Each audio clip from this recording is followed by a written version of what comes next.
Walking na kami ni Reds. Medyo parang template style ito.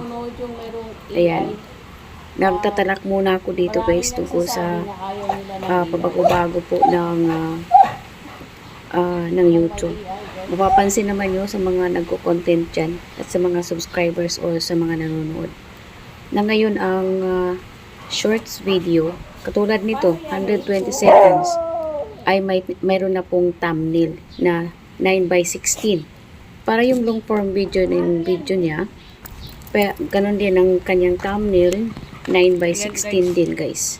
Ayan o. Tuwang-tuwa na yan si Rita. Ito yung chapter na to.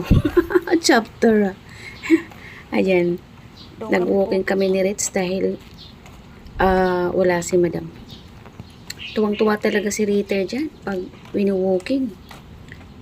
Oh, karamihan, iniihiya niya yung mga gulong ng mga sasakyan.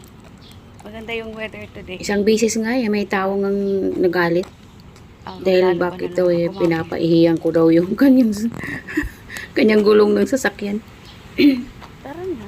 Ayan, maaga pa kami niyan guys. Mga 6:30 or 7.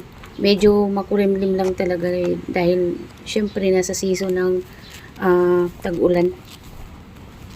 Ang sumisilip naman yung araw pero maya-maya ay kukulimlim at aambon-ambon siya.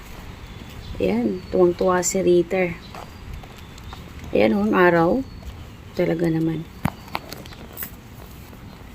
Sumasabay kay Rita. Mahilig siya sa mga damo. Yan. Pang-amoy-amoy.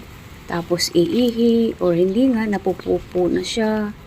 Pero dinadakot ko naman yung kanyang pupo.